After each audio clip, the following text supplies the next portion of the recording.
జనార్దన్, ఇందులో ఏదో కుట్రకోణం ఉన్నారు కదా, వివరంగా చెప్పు. దీనిలో నా పాత్ర ప్రమేయం లేకుండానే జోగి రమేష్ గారి ఆధ్వర్యంలోనే నేను ఇంతకుముందు గవర్నమెంట్లో ఉన్నప్పుడు కూడా తెచ్చుకొని చేశాను సార్, బయట నుంచి తెచ్చుకొని.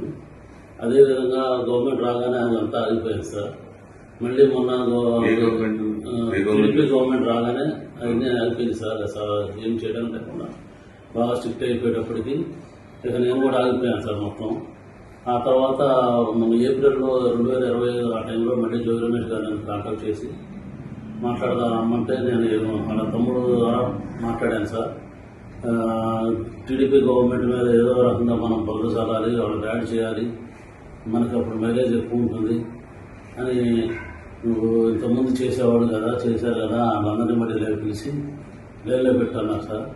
నేను ఇబ్రాహీంపట్నం అనుకున్నాను సార్. తర్వాత నేను మా క్లాస్మేట్ జయచంద్రారెడ్డి తమ్ముళ్ళపల్లి అని తెలిసేటప్పటికి చిత్తూరు జిల్లా, ఉమ్మడి చిత్తూరు జిల్లా వచ్చింది కాబట్టి ముందు అక్కడ ప్లాన్ చేద్దాం, చంద్రబాబు గారిని బ్యాన్ చేయడానికి అక్కడ చేద్దాము.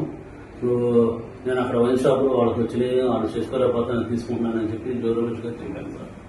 అయితే అక్కడే ప్లాన్ చేయాలని చెప్పారు. నేను అక్కడ లోపల అతను ఉన్న పాలగర్ సిద్ధాన్ని అతను పట్టుకొని అవన్నీ రూమ్ అద్దెకి తీసుకొని వేరే వాళ్ళ పేరు మీద అక్కడ సెటప్ అంతా చేశాను సార్.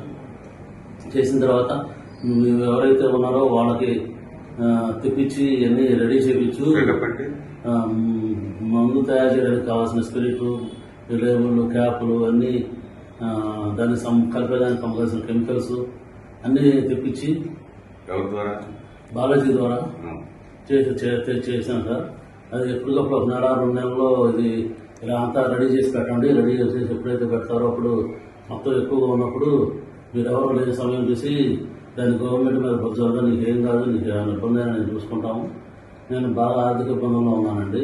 ఆ ఆర్థిక ఇబ్బందులన్నీ నుంచి తీసేసి మీ ఫ్రెండ్ అక్కడ ఎట్టవో ఆఫ్రికాలో డిస్టరీస్ ఉన్నాయి కదా, అక్కడికి వెళ్ళిపో, నీకు దానికి కావాల్సిన అమౌంట్ 3 కోట్లుగా మీరు